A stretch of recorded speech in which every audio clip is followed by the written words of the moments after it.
Hi everybody, I'm here to do an update. Monday was my embryo transfer and I guess I have to start from the beginning.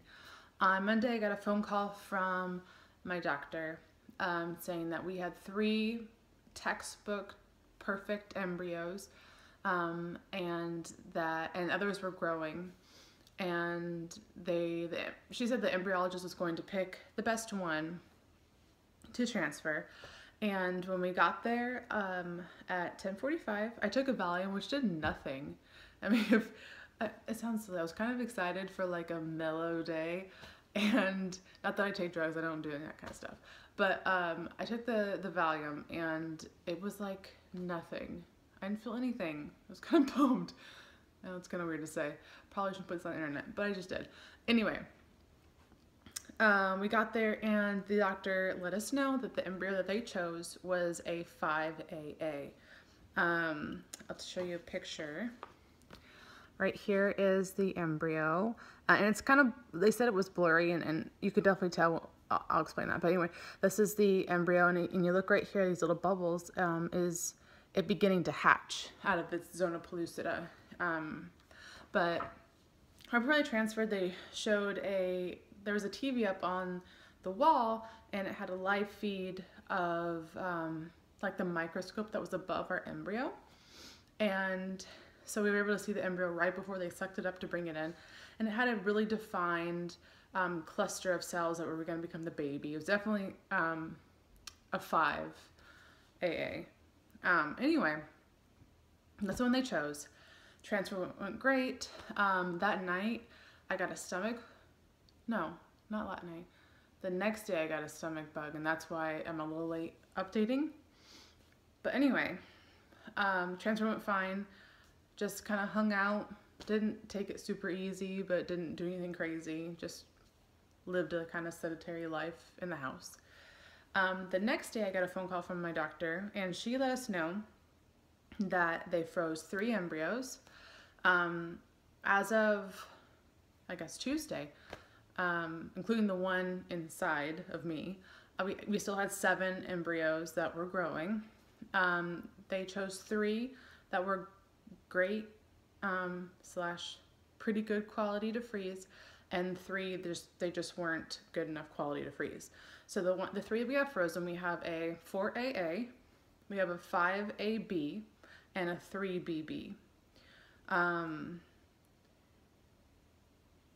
The 3BB I think is a good quality, but the 4AA and the 5AB are great quality, and I feel really good that we have multiple chances. And if we decide to have one more, or, not really decide, but if we are able to get pregnant this time around and then want another kid in the future, we have a couple options or a couple opportunities to do that. Anyway, yeah, that night I was trying to say this earlier. That night I got a stomach bug, and I'm worried about it affecting pregnant. Like, the doctor said I would have implanted between 12 and 24 hours after transfer, and this was after that. But I don't know, I'm just worried. I didn't throw up. I didn't get a fever. I'm sorry if I'm repeating things. I recorded most of this video, and then my husband just called and I had to like re-record it. So I had a stomach flu. I didn't throw up. I didn't have a fever, whatever. Just cramping and body aches. And I hope it doesn't minimize our chances of getting pregnant. But I've done a lot of Googling. I know I shouldn't. But it looks like people who transfer an embryo at stage 5, grade 5, stage 5, whatever that is, their chance of a live birth is like 68% for my age group, and I'm 30. I just turned 30 a couple months ago. So those are really great odds.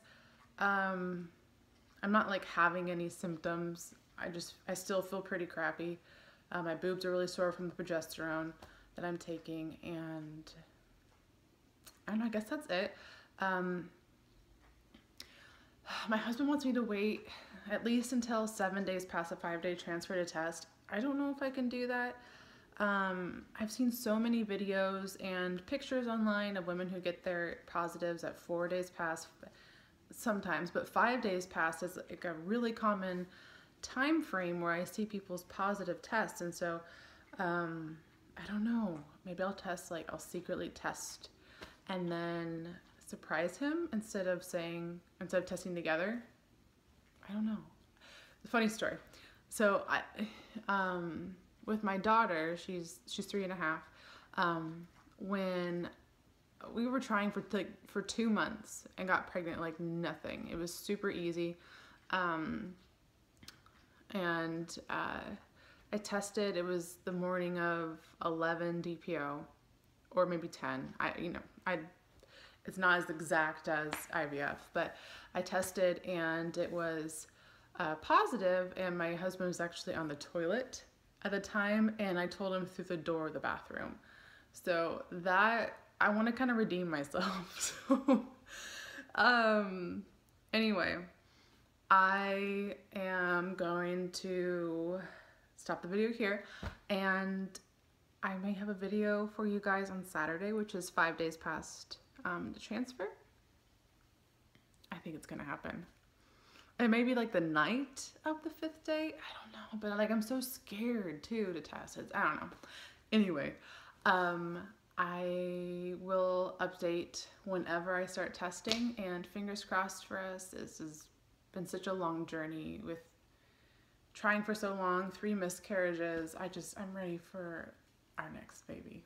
But anyway, I'm gonna stop talking. Thanks for watching. I'll update you soon.